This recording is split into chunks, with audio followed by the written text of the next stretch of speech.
There were some reports about the vice president of the United States somehow informing Erdogan about during the war about the Kurdish terrorists coming into Iran, and then we had Erdogan interfering, calling. When it comes to the, it's unbelievable this story out there because they're trying to say that JD Vance tried to, you know, inform the president of Turkey in order to avoid any sort of attack on Iran from these Kurdish terrorists, which they received a lot of weapons from the United States, as Donald Trump himself said before. And they were equipped, or it said Israel wanted that, and the, you know, the whole situation with went against Israel. And Israel is not. Jerusalem Post, by the way, reported that. It said Israel is not right now is not happy with what JD Vance did. When it comes to the Kurdish terrorists, these groups in Iraqi Kurdistan, how much of concern is that for Iran? And I remember since the war started, Iran multiple times Iran attacked them, destroyed, you know, their sort of facilities, their forces. Is that a significant sort of threat to Iranians? Because how many No, forces do they have? no, the United States did not inform the Iranians about anything. That's just fabricated news.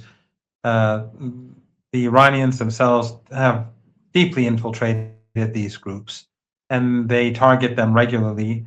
The government in northern Iraq, the local Kurdish government, they are U.S. proxy. It's a U.S. proxy, and they're allied with the Israeli regime. So they will do nothing to stop these groups.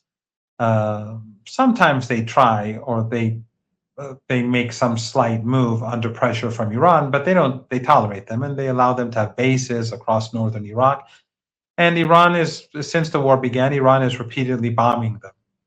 But no, JD Vance had no role to play. The United States has no role to play in stopping any attacks. In fact, another fake piece of news that the Americans are putting out through the Washington Post and the New York Times is the claim that the Iranians were told by the Americans that the Israelis wanted down the plane that I was in, that they want to assassinate the negotiators when they were in Islamabad. That's another myth. There was no message from the United States to Iran. The Iranians, when they were in Islamabad, when we were in Islamabad, in fact, the Washington Post ran an article, an opinion piece saying that the negotiators should be assassinated, they should be murdered. And then when the talks collapsed, the feeling was that there was a possibility that the Americans or the Israelis made down the plane. Remember, Trump has threatened to murder Iranian negotiators multiple times, just recently and during the recent negotiations. And he's threatened to obliterate Iran and to take it back to the Stone Age and to wipe out our civilization. And being the monster that he is, that's what he would say. But Vance is no different. So the Iranians, the delegation, the Iranian security in Iran decided that they would change the plane and that they would fly to Mashhad, which is close to the Afghanistan and Turkmenistan border, and then we would come by land to Tehran. And that's what we did. Because remember, Israeli planes cannot bomb Iran easily at all. It's American jets that refuel these planes. It's American planes that refuel these jets that allow them to come to Iran. And going all the way to Mashhad is virtually impossible for the Israeli regime. Any strikes during the 12-day war and during this recent war, that's not over. The Israelis all their jets were being refueled by the Americans. Otherwise, they have no ability to carry out a war against Iran. And if they start a war against Iran, Iran will flatten them, and there's not much that they can do without U.S. full support. So that's nonsense. I mean, the Americans did not inform anyone about attacks from Iraqi Kurdistan. The Americans encouraged those attacks. And the same is true from these Takfiris in Baluchistan, in Pakistan, where they launch attacks. These are all done with financial support, with military support, with political cover from Western governments, and of course the U.S. and the Israelis in particular. So no, the Americans are waging all-out war against Iran. the riots that you recall in Tehran a few months ago, where they said that Iran murdered hundreds of thousands of people or tens of thousands of people and all that sort of nonsense. Those weapons were provided to the rioters who were trying to stage a coup or a military insurrection, yet they failed. All of these were carried out under the support, with full support from the Americans and the Israelis, on many occasions, British intelligence, and sometimes with French intelligence participating as well. Yeah. When it comes to the Strait of Hormuz, yesterday we've learned something like 33 ships or vessels passed through the Strait of Hormuz. Today, something like that. But there is a new statement, a joint statement by France and the United Kingdom, which was condemned by the Deputy Foreign Minister Qarib Abadi, and he condemned what these two countries are trying to do with some sort of cooperation. I don't know what is understanding of Iranians of these two countries coming to Oman and making new connection with Oman and trying to get closer to Oman, and how effectively can they change the situation in the Strait of Hormuz. Is that of concern for Iranian? Well, if Oman wants to have good relations with Iran, then it will refrain from doing anything against Iran. They've done that during the war. They've refrained from participating in the war, like Kuwait and the Emirates and Saudi Arabia and Qatar and Bahrain. And they benefited from this. And I doubt that they will be persuaded by two unimportant countries like the British and the French, who don't have a military and who have their hands full with their dirty war in Ukraine. So I don't think that Oman will do anything foolish in this regard, because Iran won't tolerate it, no doubt. And the French and the British are not a force to be that Iran takes seriously. So again, the deputy foreign minister said what needed to be said, but if they really move in the wrong direction, then that would mean that Iran would have to deal with it in a different way. Yeah. What is the understanding on the part of Iranians when it comes to the moves or the way that the United States? It seems that Iran is reporting. Some reports in Iran say that the United States is sending weapons to the region. What is that? Is there any sort of evidence that the United States is trying to send more weapons, forces to the region, and to try to do something, or maybe before midterm election in the United States? It's not impossible. The Americans, after the ceasefire, they sent lots of equipment to the region, and a lot of that equipment was for land operations, and they brought in troops for land operations, which could be carried out through Kuwait or through the Emirates or from Bahrain, because that's where they've stationed a lot of these troops that are for land operations. But of course, they have their planes and their jets and everything else spread out across the region and in Jordan as well. But the troops for land operations are mostly, from my understanding, at least that's how it was a while back, in these three countries. But the Iranians are prepared for that. Ever since the ceasefire, the end of the 39 days war, the Iranians have been preparing themselves. They've been rebuilding whatever was damaged. And since the MOU, I mean, some people talk about the MOU being a bad deal, and I don't want to get into that debate. We discussed this before. There's good. I think it's on. I mean, there are good things about it. There's some shortcomings in it, no doubt. But no one in Iran from the beginning thought that the Americans were going to adhere to the MOU. No one was that naive. At least no one in power. But the Iranians wanted to export oil, and they had accumulated a lot of oil in the Persian Gulf that couldn't leave. A lot of tankers, they couldn't leave because of the US siege. So the MOU allowed Iran to send very large quantities of oil very swiftly to its Asian markets. And that was necessary because you have a population of over 90 million people. And with the Afghan refugees, it's probably 95, 96, 97 million people. Uh, so um, the the Iranians use that as to normalize the economy a bit, because the economy has been badly hit by the war and it's been under sanctions for decades. And also, Iran has been preparing, building new missiles, new drones, expanding the underground bases. They command and control uh, centers, underground command and control centers. They've been uh, replacing many thousands of decoys that were destroyed with new decoys. One of the things that really caused Americans problems was the fact that Iran's key assets were deep underground, and they kept bombing them with B-52 bombers to no avail.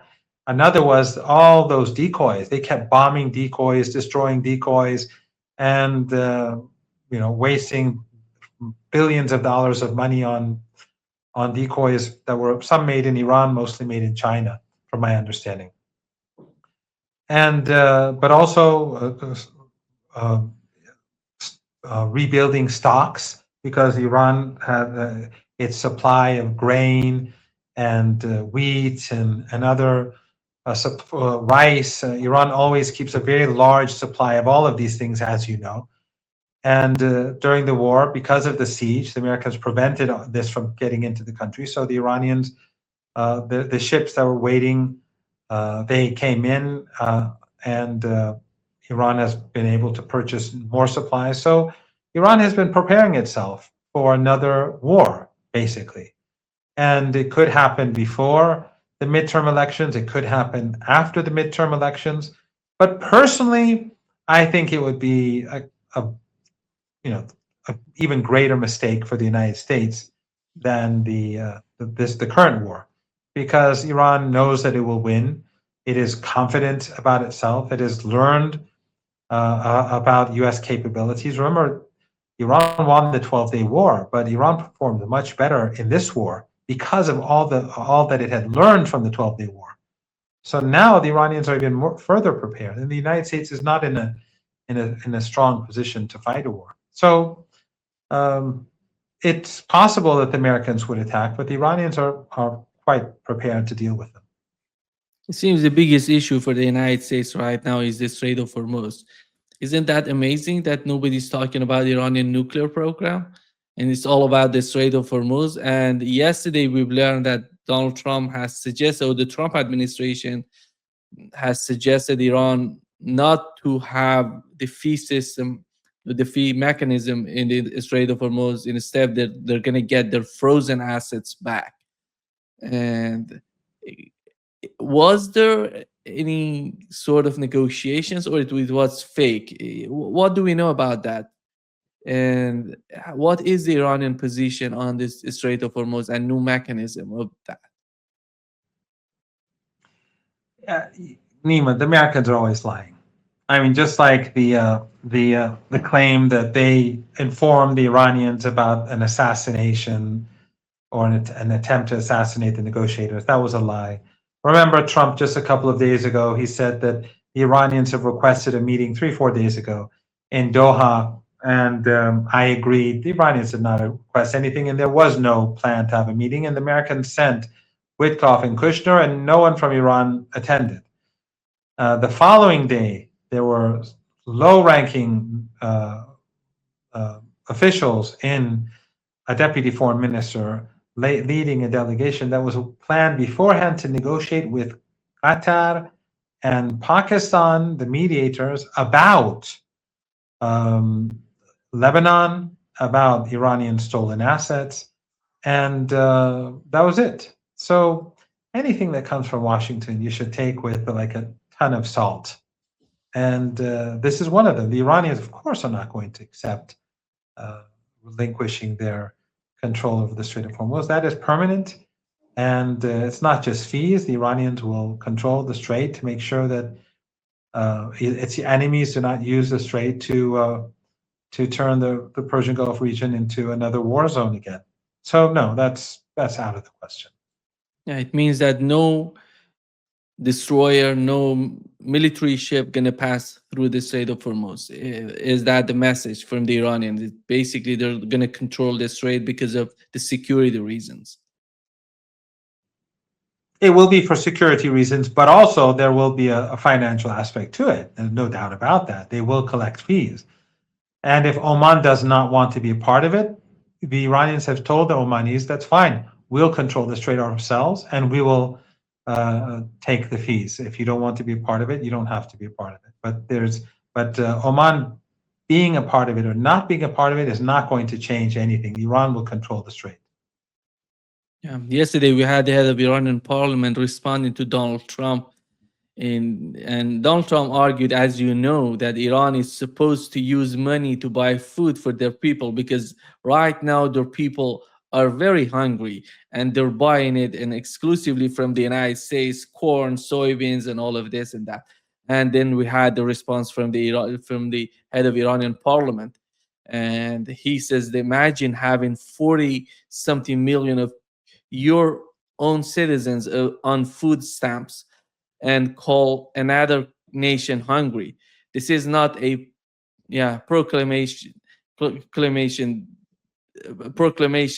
This is a projection. Keep your yeah.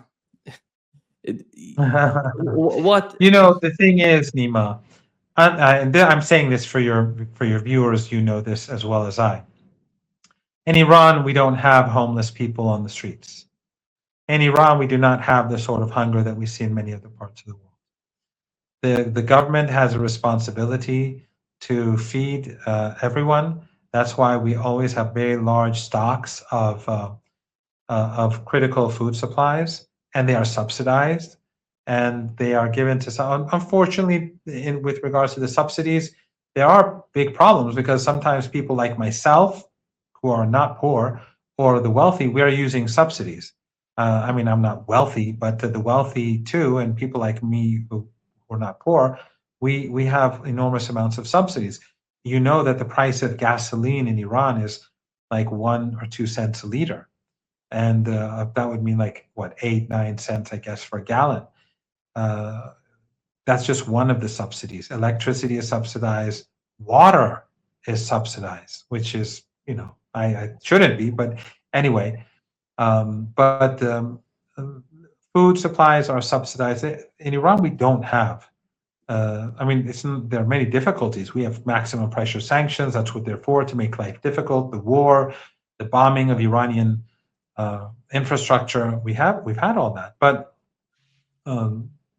we don't have hunger. And it's a bit disappointing for me to sometimes see some supporters of Iran, and I know there are many Iranian supporters now across the world, that the table has been turned on the empire. But sometimes people believe what Trump says. So when Trump says all the stolen Iranian assets will be used exclusively to buy American agricultural products, that's just simply not true. But some people, unfortunately, when Trump says something, even though everyone knows he's a serial liar, they, for some reason, assume that when it comes to Iran, what he says is true. But no, it's not true. What he says is nonsense. Yeah. When Professor Marandi, when it comes to the case of Lebanon, do you think that is there any sort of solution, any sort of short-term solution for what has happened in Lebanon? We have, some sort of problems rising between the Lebanese president and the head of army, General Haikal. It seems all about the pressure that they want to put on Hezbollah. I don't know what is the Iranian perception on that and what's going on in Lebanon, because on one hand you see the government trying to do everything that the United States and Israelis, asking them to do, and on the other hand you see, even if I'm not mistaken, Laith, which is in Beirut. I talk with him every week. He said that something like 26 to 50% of the Lebanese army are Shia Muslim. It shows how difficult is that to go against Hezbollah. What is the understanding on the part of Iranians? And because the first line of the MOU is Lebanon, and it was mentioned three times. It shows how important Lebanon is for Iran. Yeah. Well, you have to also keep in mind that many Christians in Lebanon and many Sunnis in Lebanon and Druze in Lebanon support the resistance. And and of course, even though the Saudis and the Qataris and Turkey and the Europeans through their NGOs, they flood in a lot of money to their proxies, and they're very hostile towards the resistance, and they try to, pull the different communities away from the resistance. But still, the majority of the Lebanese support the resistance. We saw that in the last elections, and in more recent polling that has been carried out, that's clearly the case, especially among the youth, especially among the youth. So it's not just the Shia community that supports the resistance and supports the Palestinian people and opposes the Israeli regime. There are strong elements in all the other communities, but but the only solution is the MOU in Iran. That's the only thing that's going to be acceptable to Iran. The Americans need a deal with Iran at some point. They need normalization in the Strait of Hormuz. The Iranians right now are showing flexibility to a degree because the siege has been lifted, the sanctions for the Iranian oil sector have been lifted, the slaughter in Lebanon has stopped for the most part, and there are negotiations over Iranian assets taking place, and some say there's been progress. We'll see. But the point is that ultimately, if the United States does not deliver on Lebanon, there will be no deal. And therefore, the Strait of Hormuz will enter a new phase. And it's not just that, it's also Iran's nuclear program. If the Americans want a deal, they have to fulfill all these obligations before we even begin negotiating over a deal for the nuclear program. And of course, all the sanctions imposed on Iran. So, and as I said, Iran has been preparing itself since the ceasefire and since lifting the siege militarily, and has been preparing society, refilling all of its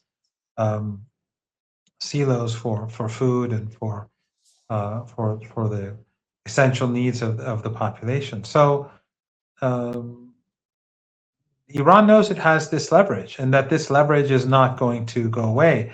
The Americans know this, the Iranians know this, the Israeli regime knows this. If they didn't know this, they wouldn't have halted the killing in Lebanon. True, they're blowing up people's homes, they're stealing trees, they're burning forests, they're stealing olive trees from southern Lebanon. They're burning forests and all sorts of disgraceful things that Zionists do, but they haven't started the killing again. Maybe a few people have been murdered over the past couple of weeks, but on the whole, they've slowed down. Why? Because they know that Iran is dead serious. And as I told you before, if there is a war between Iran and the Israeli regime, Iran will defeat the regime easily. The only reason why the regime can bomb Iran is with American tankers, American planes that fuel their jets, and those planes have to fly from Jordan. The Jordanian regime is just as bad as Israel, or Saudi Arabia, or one of these other regimes in the region. So the Israeli regime on its own is in no position to fight Iran, and even with full U.S. support, Iran would defeat it still. So they are in a vulnerable position. The Americans are in a vulnerable position, and the Iranians will continue to apply pressure until this war comes to an end. What is the communications, or how good are the communications between Iran and Saudi Arabia, between Iran and Qatar, to make them understand that if we know that Israel sooner or later they're going to attack Iran, and they may try to do something against Iran. Let's put it this way. Let's put the United States aside, but they have to use these countries to attack Iran if they decide to do that. And Iranian response, you've mentioned that Iran can respond to Israeli attack easily. And what is the communication and in your the way that you understand right now the situation between Iran and Saudi Arabia, is that getting to the point to make some sort of security understanding? Not architecture, not anything, not a structure, but some sort of understanding amongst the countries in the region. It's hard to say. I mean, there has been some progress with the Saudis, and the Saudis did send a delegation for the funeral, not a heavyweight delegation, but they sent a delegation. And but yet the Saudis have been putting a lot of pressure on Yemen simultaneously, and they did harass the Iranian civilian aircraft that was trying to land in Sana'a. So the Saudis have they've always had a problem. They've always had Saudi Arabia has always had its own internal dynamics, and they on once upon a time they were the uh, the home for Wahhabi and Salafi and Takfiri groups and across the world with the support of the West. I mean, the Saudis funded so many projects in Europe and the West for these groups and Western intelligence agencies knew of this. I recall one of my friends in London, um, his nephew came to Iran, and his nephew, or yes, his nephew, and he this was during the dirty war in Syria, and his nephew, uh, Sunni from the Sunni community, he told me that his brother was being recruited by to go to Syria, and their family, his family, this young man who came to Iran and we met. Well, he was a young man then; he's 10 years older now. But this gentleman who came to Iran, who I met, he told me that we told the police. We told them the police in London, and they said, "Don't worry about it. We have all things covered." And ultimately, this young man, his brother, I think it was his brother, went to Syria. So Western intelligence agencies, the Saudis, the Qataris, Erdogan, all of them were the Mossad, all of them were working together, Jordan in Syria. So the Saudis were always in the past, they were the heart of this, the Takfiri groups. But then after Mohammed bin Salman, he changed. He's tilted away from these Takfiri groups and Wahhabism. But he was the person who started the genocidal war in Yemen, and he assisted the United States in its war against Iran. But at the same time, he's said on multiple occasions to Iranian leaders that he wants better relations. So it's difficult to assess where things will go. But I think that the defeat of the United States against Iran had a very deep impact in these countries. And these countries did not want the war to continue. Like they didn't want it to restart. And and as we've discussed before, and you've noticed, that the Iranians have not bombed Saudi Arabia or even the Emirates or Qatar during the last few weeks when every time when the Americans would violate the ceasefire and attack Iran and Iran would strike back, Iran wouldn't strike these countries. It struck Bahrain, Kuwait, and Jordan. Yeah. So obviously there has been some shift, but can you hear me now? Yeah, I can hear you. Yeah, you're back. Yeah, so obviously there has been some shift, but that doesn't mean that it's permanent.